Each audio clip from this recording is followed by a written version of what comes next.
Kami dari BPBD Kabupaten Banyumas memperkenalkan sebuah sistem informasi manajemen bencana Kabupaten Banyumas atau yang disingkat SIMBebas.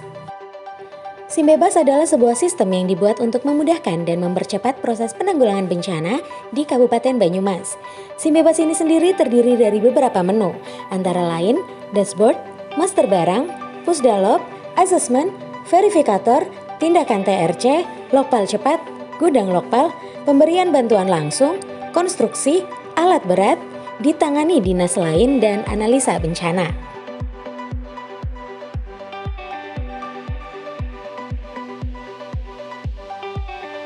Dashboard adalah tampilan utama dalam sistem di mana tampilan tersebut berisi peta Kabupaten Banyumas dan icon-icon bencana. Sebagai contoh bencana banjir, dalam tampilan ada 4 contoh bencana banjir dengan tingkat penanggulangan bencana yang berbeda berdasarkan warna. Ada 4 klasifikasi tingkatan penanggulangan bencana berdasarkan warna. Yang pertama warna merah, masih berupa aduan. Lalu ada warna kuning yang sudah asesmen, biru tua sudah verifikasi pimpinan, dan biru muda sudah tindakan dan pengiriman logistik.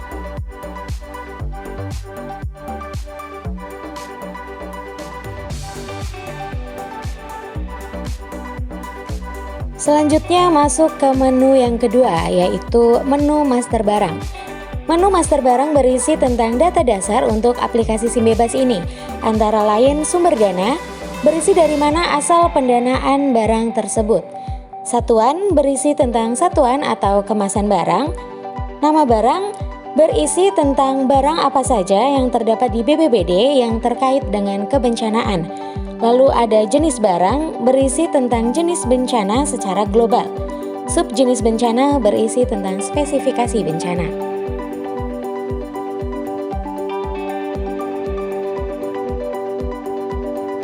Selanjutnya masuk ke menu pusdalop. Menu pusdalop berisi 2 submenu, yaitu lapor bencana dan data bencana. Lapor bencana sendiri berisi laporan masyarakat yang nantinya akan masuk ke pusdalop. Masuk ke dalam submenu lapor bencana adalah kolom-kolom yang akan diisi oleh pelapor sebagai bentuk laporan dalam aplikasi. Kolom yang pertama adalah jenis tindakan. Dalam jenis tindakan sendiri ada 2 kolom, yaitu kolom pencegahan dan kolom penanggulangan. Untuk jenis tindakan pencegahan sendiri, jenis bencananya adalah kerja bakti pencegahan bencana, kerja bakti bangun rumah terdampak bencana, sosialisasi pencegahan dan penanggulangan bencana, dan yang terakhir pelatihan pertolongan dan kebencanaan. Untuk jenis tindakan penanggulangan, jenis bencana sudah diklasifikasi untuk mempermudah masyarakat.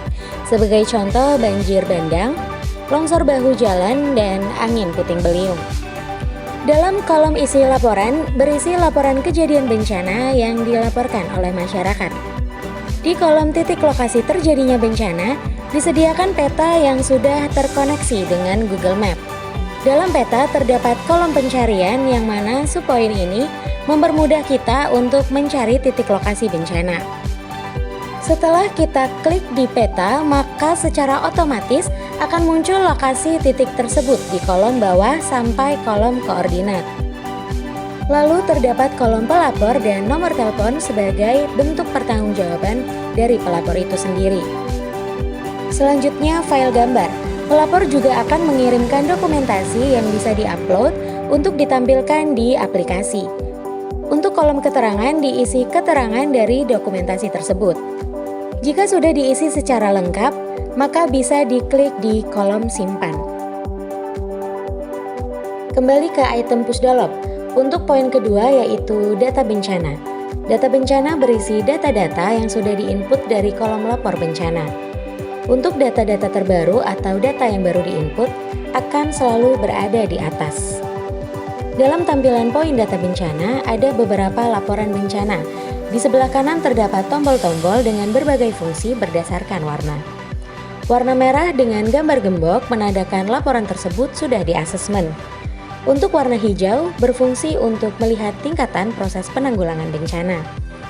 Untuk warna biru berfungsi untuk mengedit data yang diinput di poin lapor bencana apabila terdapat informasi tambahan atau kesalahan input data. Selanjutnya menu assessment. Pada saat kita klik menu assessment akan langsung masuk pada submenu data bencana seperti pada menu Pusdalog. Sebelah kanan data juga terdapat tombol seperti dalam data bencana sebelumnya. Kita akan mulai pada tombol warna biru dengan gambar notebook. Kita klik, maka pada layar akan muncul laporan awal bencana dengan tambahan kolom tanggal asesmen, dampak, kerusakan fasum, kerusakan rumah yang dibagi menjadi 3, yaitu rusak ringan, rusak sedang, dan rusak berat. Lalu ada kerugian, korban luka. Untuk korban juga dibagi menjadi 3, yaitu luka ringan, luka sedang, dan luka berat. Selanjutnya korban jiwa, cakupan bencana, potensi bencana susulan, deskripsi kronologis, tindakan yang akan dilakukan, peralatan yang dibutuhkan, kebutuhan mendesak, unsur terlibat, dan petugas. Apabila di asesmen tersebut membutuhkan logistik permakanan, maka disediakan kolom khusus di bawah berisi nama barang dan jumlah yang dibutuhkan. Jika sudah terisi lengkap, maka kita dapat menekan tombol simpan. Untuk menu asesmen ada satu tambahan tombol berwarna biru yang di dalamnya ada gambar buku.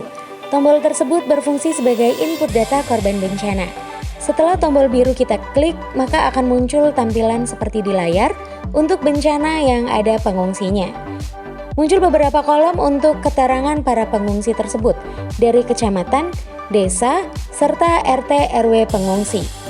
Untuk data pengungsi disediakan kolom tersendiri dari nama pengungsi, umur, jenis kelamin, dan untuk kolom keterangan dapat dijelaskan kondisi dari individu pengungsi tersebut.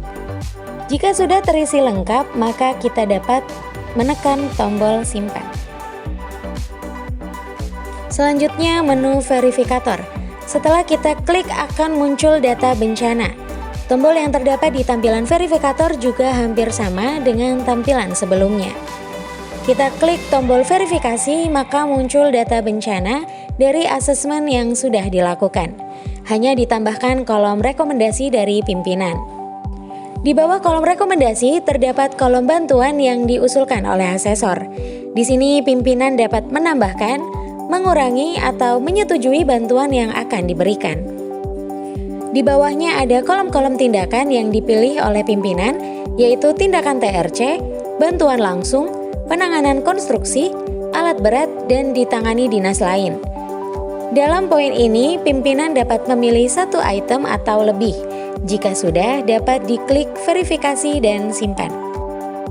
Selanjutnya menu tindakan TRC. Setelah kita klik tindakan TRC, maka akan muncul data bencana yang sudah diverifikasi oleh pimpinan.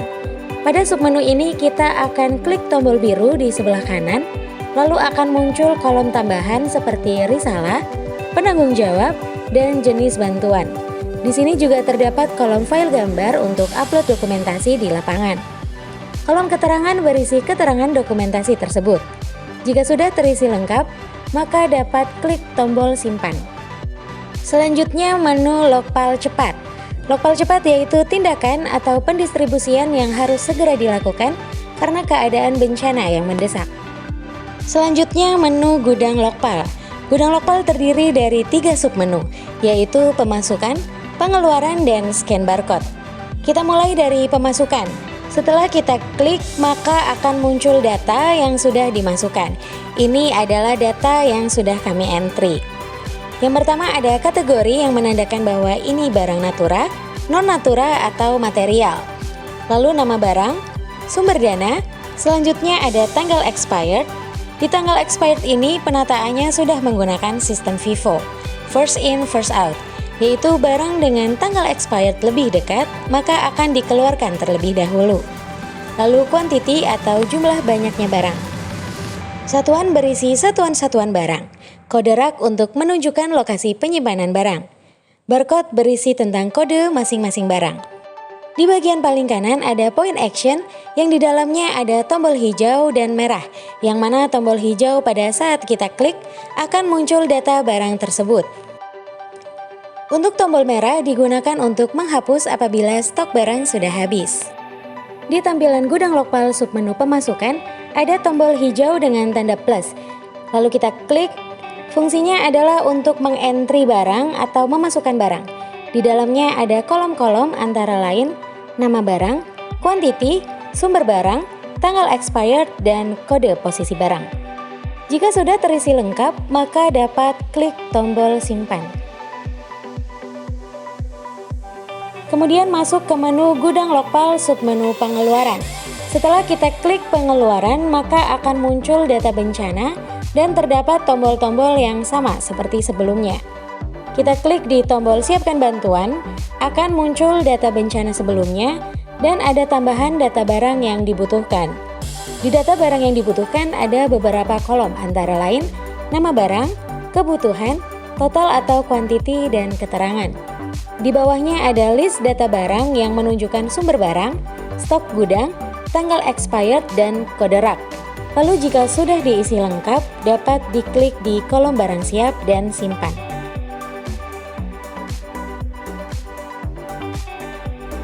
Kemudian menu gudang lokal untuk submenu yang ketiga, yaitu scan barcode. Untuk scan barcode kita kembali ke submenu pemasukan. Lalu pilih satu jenis atau lebih barang dan beri tanda centang pada kolom yang tersedia. Dan setelah itu klik tombol cetak. Jika sudah klik tombol cetak, maka akan keluar tampilan seperti pada layar. Lalu klik tombol print. Setelah barcode di print, maka kertas yang ada barcode-nya kita tempel di barang sesuai dengan kode barcode. Setelah ditempel, barcode akan di-scan menggunakan alat yang nantinya akan keluar data barang.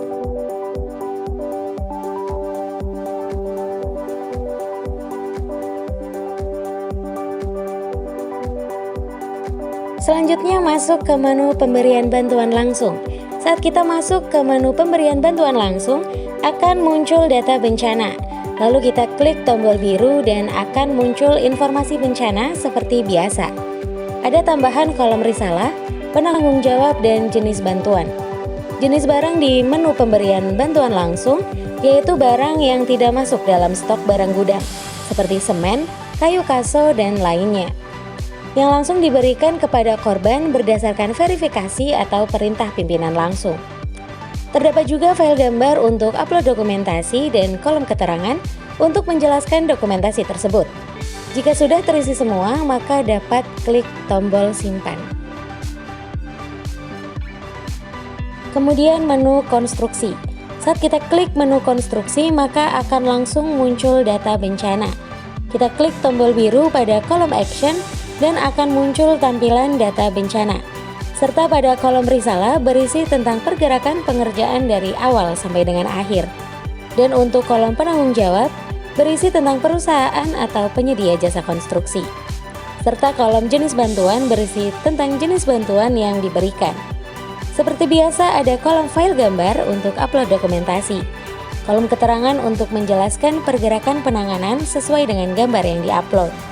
Jika sudah terisi lengkap, maka klik tombol simpan.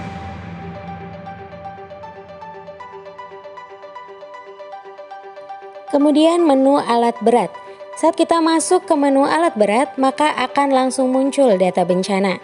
Kita klik tombol biru di kolom samping kanan dan akan muncul tampilan data bencana. Pada kolom risalah berisi kegiatan harian yang dilakukan menggunakan alat berat tersebut. Kolom penanggung jawab sendiri dari penyedia jasa atau pemberi pinjaman alat. Jenis bantuan berisi jenis bantuan yang diberikan. Kolom file gambar untuk mengupload dokumentasi. Kolom keterangan untuk menjelaskan dari dokumentasi tersebut. Jika sudah terisi lengkap, maka dapat klik tombol simpan. Masuk ke menu ditangani dinas lain. Saat kita masuk ke menu ditangani dinas lain, maka akan langsung muncul data bencana. Kita klik tombol biru di kolom samping kanan dan akan muncul tampilan data bencana. Pada kolom risalah disebutkan dinas mana yang berwenang. Penanggung jawab adalah dinas yang berwenang. Jenis bantuan tidak ada karena kewenangan sudah diambil alih oleh dinas lain. Kemudian menu yang terakhir yaitu menu analisa bencana. Saat kita masuk ke menu analisa bencana, terdapat beberapa kolom yaitu tanggal awal, tanggal akhir, wilayah, dan bencana yang nantinya secara spesifik apabila kita klik di bencana banjir, maka yang keluar hanya grafik bencana banjir. Sama halnya dengan kolom wilayah akan keluar sesuai wilayah yang ingin kita ketahui selama kurun waktu yang kita butuhkan. Lalu ada kolom filter yang nantinya untuk mengedit apabila ada laporan yang memang perlu diedit. Grafik yang muncul juga nantinya akan dapat dicetak. Sebagai penutup, secara umum aplikasi ini mempunyai 3 manfaat. Yang pertama adalah menjadikan tertib administrasi bagi sistem pelaporan penanggulangan bencana di Kabupaten Banyumas. Yang kedua, pimpinan daerah, pimpinan BPBD, dan masyarakat dapat memonitor setiap kegiatan penanggulangan bencana di Kabupaten Banyumas. Dan yang ketiga adalah meningkatkan kepedulian dan kesadaran masyarakat terhadap penanggulangan bencana di Kabupaten Banyumas. Aplikasi ini dibangun oleh tim penyusun aplikasi yang terdiri dari Dinkominfo dan BPBD. Terima kasih kepada tim penyusun aplikasi Dinkominfo dan BPBD, serta para pimpinan yang sudah bekerja keras dalam menciptakan aplikasi ini. Akhir kata, kami persembahkan aplikasi SIM Bebas untuk masyarakat Banyumas tangguh bencana.